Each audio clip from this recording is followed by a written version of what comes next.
Hey guys, welcome to my video. Okay, so we're having a bit of a situation here considering it's early in the morning. No, not early in the morning. Anyway, I can't get my car started, so I can't do what I normally do.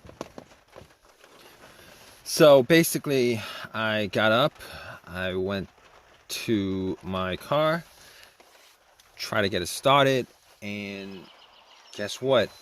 It won't start. So not only won't it start, it won't crank. All right, so this is a no start, no crank situation. Every time I try to start it, I hear a click.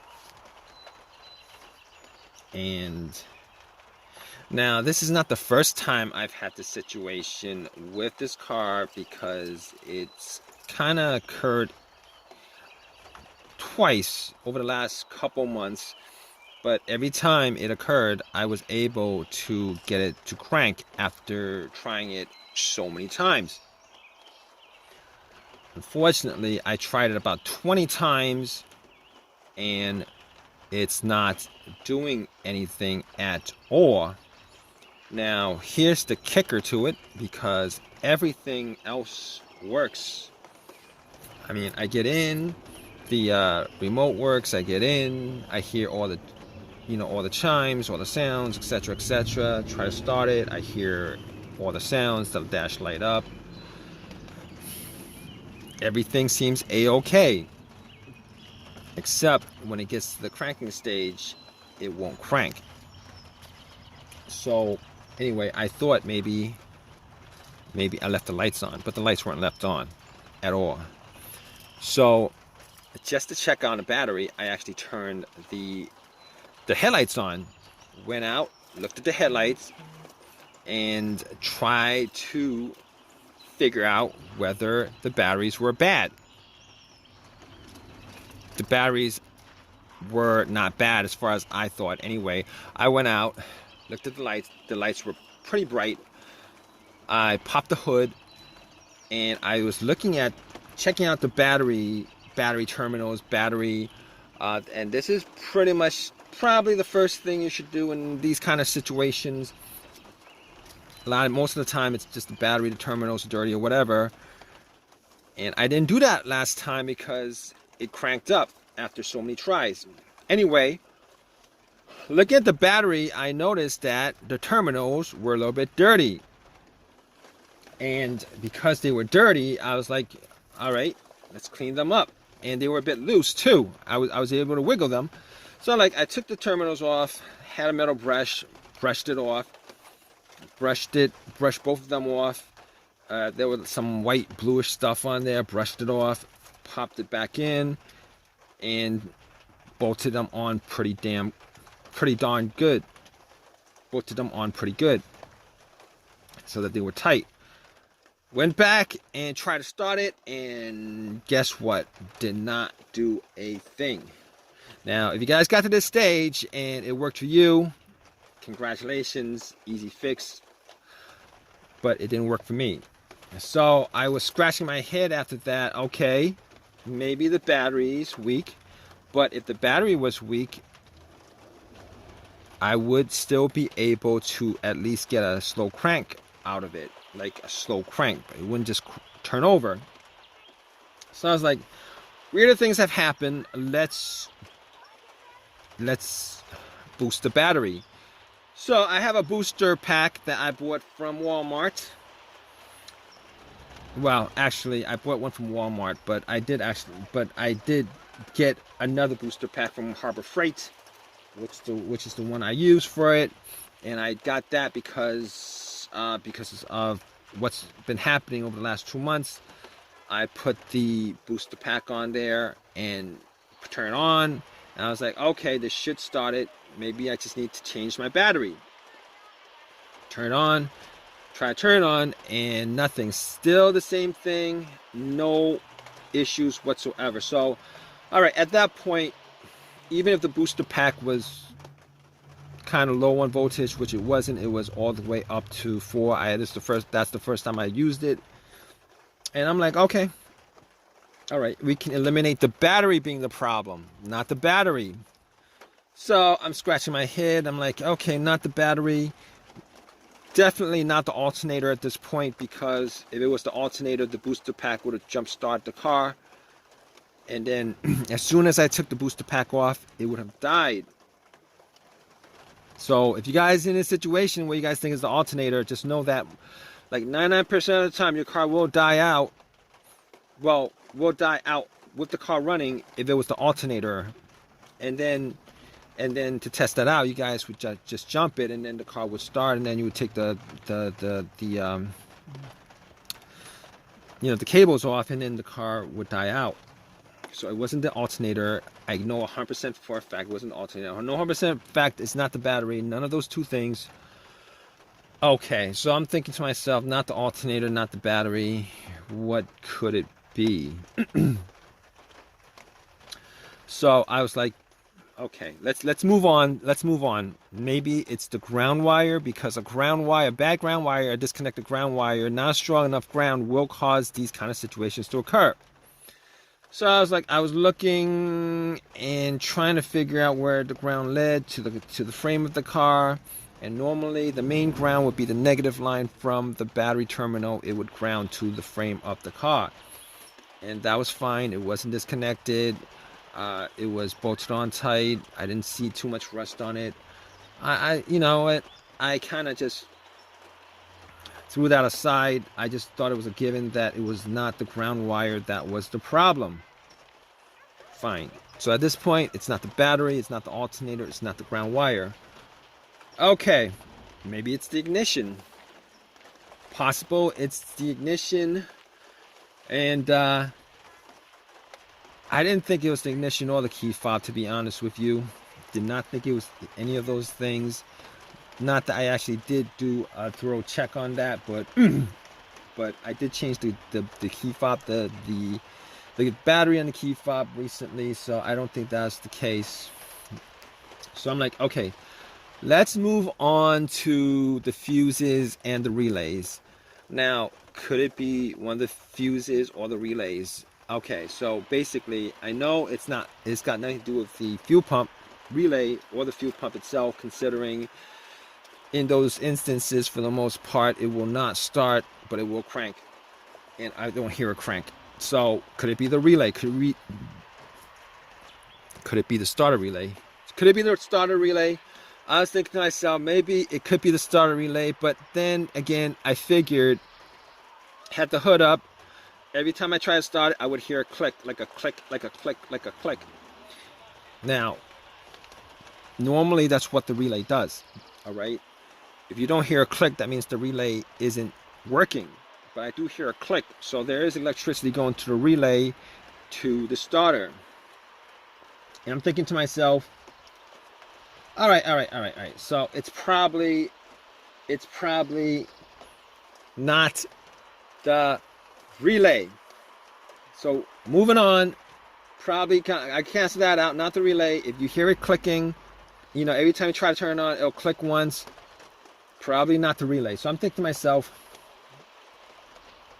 could be a fuse. Could it be a fuse?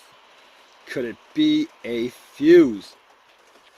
Okay, what are the possibilities that it's a fuse?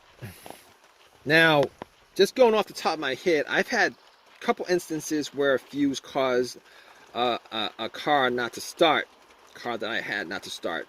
Or instances where I know for a fact that fuses would cause a car not to start. Here's one of those instances, okay? I had one of those instances where on an older car, the car would crank. It would crank, but it would not start. It would not turn over. Turned out to be, I believe it was the fuse to the OBD2, or the fuse to the OBD, a fuse to the computer of the car, or a fuse to the fuel pump. One of those two things. Change the fuse up, car start right off. But this is not one of those situations, because I hear no crank at all. Now, I had this other situation where I a fuse was blown, and I had no power to the car whatsoever. It would not crank, but nothing turned on. Nothing, no dash, nothing.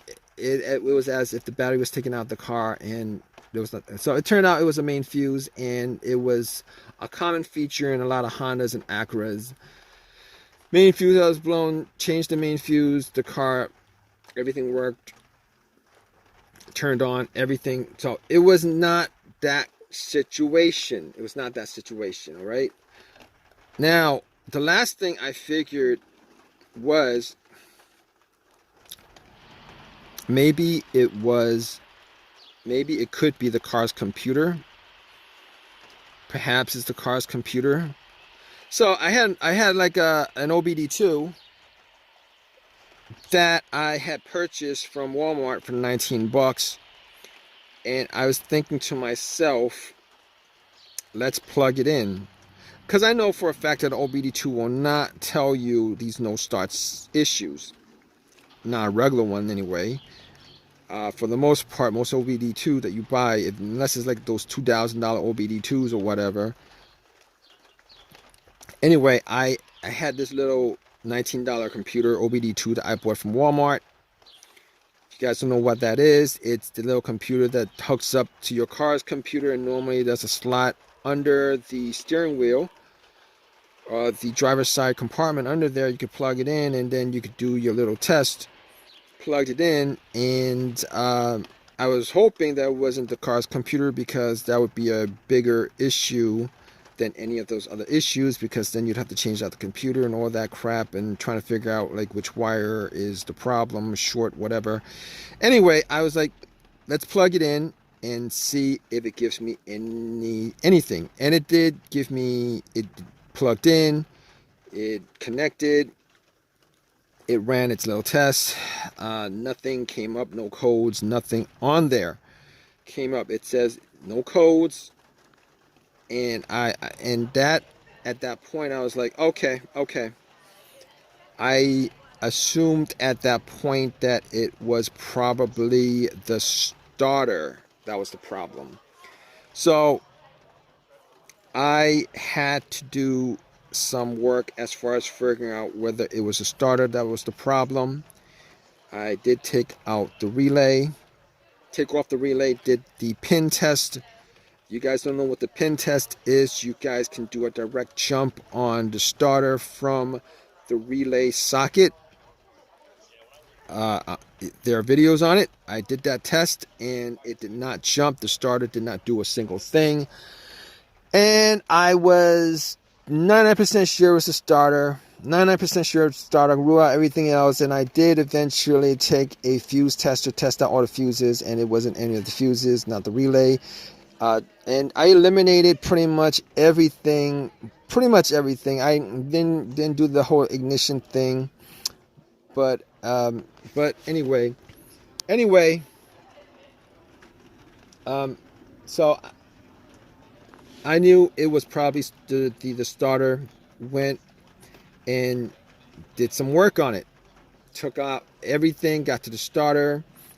Just to triple check it, I actually put a line to the solenoid terminal of the starter, try to jump it directly, and it didn't do anything. So at that point I knew it was starter. Took it out, went to AutoZone, had them test it out a fourth time. Definitely it was the starter that was the problem. And here's the thing. Here's why I didn't jump on it being a starter problem in the beginning. I didn't jump on it being a starter problem in the beginning, pretty much because the starter was swapped out about a year ago, and it was a rebuilt starter. And I was very disappointed in it, because I only put in like 10,000 miles on the vehicle after the starter was replaced. Anyway, they gave me another one. It was 100% warranted, and got that, popped it in, put everything back, popped it in, and just before I put everything back in, I actually did a test on it, make sure it cranked. It did crank. Turned the car on, and it cranked up just like that. Bam, bam, bam. It worked out all good. So definitely was the starter, guys. It was the starter that was the issue. If you guys watched this video and you guys went through all the troubleshooting steps that I told you guys that I went through, and none of those were the issue, there is probably a 99% chance that it is the starter. Majority of these situations where the car would not start after you figure out all the things, eliminate all the possibilities that it could have been, you guys are left with one single possibility, which is the starter. Not the worst situation in the world considering, but it was a hassle.